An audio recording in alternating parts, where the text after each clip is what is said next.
سال 1880 در یک روز پاییزی لندن در مه صبحگاهی بیدار می شود. خیابان‌ها ساکت و هوا کمی سرد است.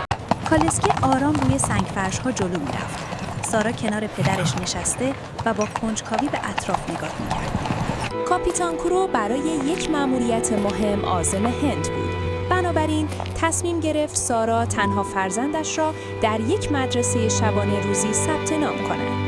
سالها قبل همسرش را از دست داده بود و خودش به تنهایی سارا را بزرگ کرده بود. من باید به یک سفر مهم به هند برم.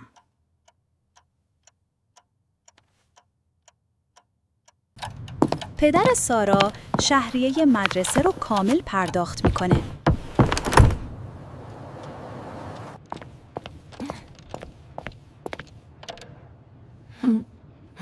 خوش اومدی سارا. سارا وارد اتاق مجهز و لاکچری خودش شد و از دیدن اتاق تعجب کرد. سارا با چند تن از بچهای مدرسه آشنا شد.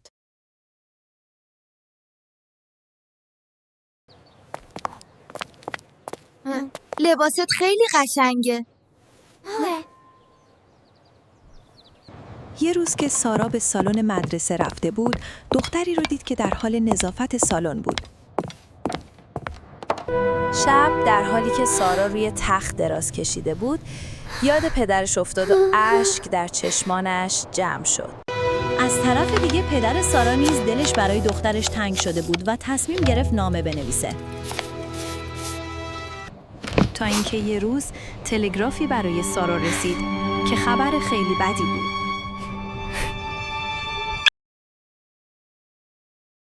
متاسفم سارا، پدرت فوت کرده.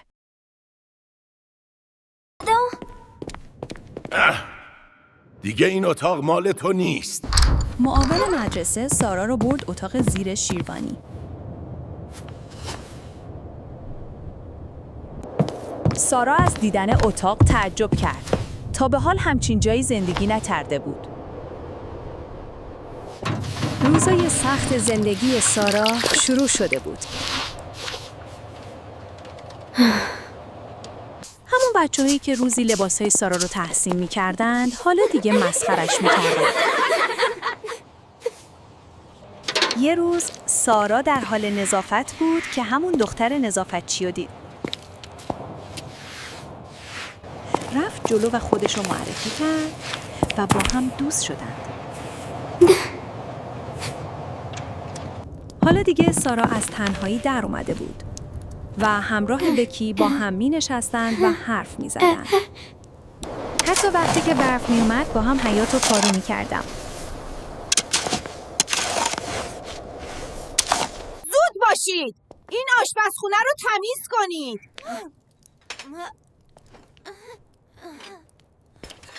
تولد سارا بود و بکی براش کیک کوچیک گرفت و تولد سارا رو جشن گرفتند. یه روز وقتی سارا و بکی تو اتاق بودن، یه میمون از پنجره وارد شد. میمون که حالا با سارا و بکی دوست شده بود، روزای دیگه هم می اومد تا با اونا بازی کنه. خدمتکار هندی از پنجره می‌دید که سارا و بکی با میمون بازی می‌کنند و چقدر خوشحال هستند. یه روز مرد هندی برای برگردوندن میمون به اتاق زیر شیروانی رفته بود که شرایط بد اتاقو دید. به رئیسش که مرد ثروتمندی بود، شرایط بد اتاق محل زندگی سارا و بکی را توضیح داد. به دستور مرد ثروتمند کلی خوراکی و کفش و لباس و هدیه برای اونا تهیه کرد. سارا و بکی از دیدن این همه خوراکی و هدیه شوکه شده بودند. سارا و بکی با خوشحالی کفشا رو می‌پوشیدند، لباسا رو امتحان می‌کردند، هیچ وقت تا این حد خوشحال نبودند. یه روز مرد مهربان همسایه از خدمتکار هندی خواست بره هندوستان تا در مورد سرنوشت دوستش کاپیتان فیلیپ و فرزندش تحقیق کنه. ببخشید آقا، میتونم یه چیزی بپرسم؟ کسی به اسم کاپیتان فیلیپ میشناسید؟ میگن یه مدتی پیش اینجا بوده. کاپیتان فیلیپ؟ بله یادمه، یه مدتی اینجا بستری بود. مرد مهربان همسایه هر روز از پشت پنجره سارا و بکی رو میدید که با میمون بازی می‌کنند. چقدر این صحنه رو دوست داشت چون خودش زن و فرزندی نداشت. مدیر مدرسه به کفشا و لباسایی که سارا و بکی می‌پوشیدن مشکوک شده بود. بنابراین تصمیم گرفت برن اتاقو بگردن. مرد مهربان همسایه که حامی مالی مدرسه هم بود، با اجازه مدیر سارا و بکی رو به خونه خودش دعوت کرد. سارا و بکی وارد خونه میشن و از اونا حسابی پذیرایی میشه. سارا داستان زندگیش رو تعریف میکنه. مرد همسایه متوجه میشه سارا دختر دوست قدیمیشه که داره دنبالش میگرده. اشک در چشمانش جمع میشه و سارا رو بغل میکنه و کل ماجرا رو برای سارا و بکی تعریف میکنه.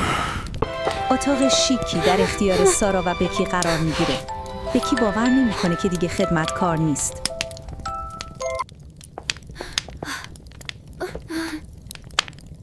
وای، باورم نمیشه. بچه‌های مدرسه با تعجب به سارا و بکی که لباس‌های شیکی پوشیدن نگاه میکنن. مدیر مدرسه تعجب میکنه وقتی متوجه حقیقت ماجرا میشه. سارا و بکی به مدرسه نگاه میکنند.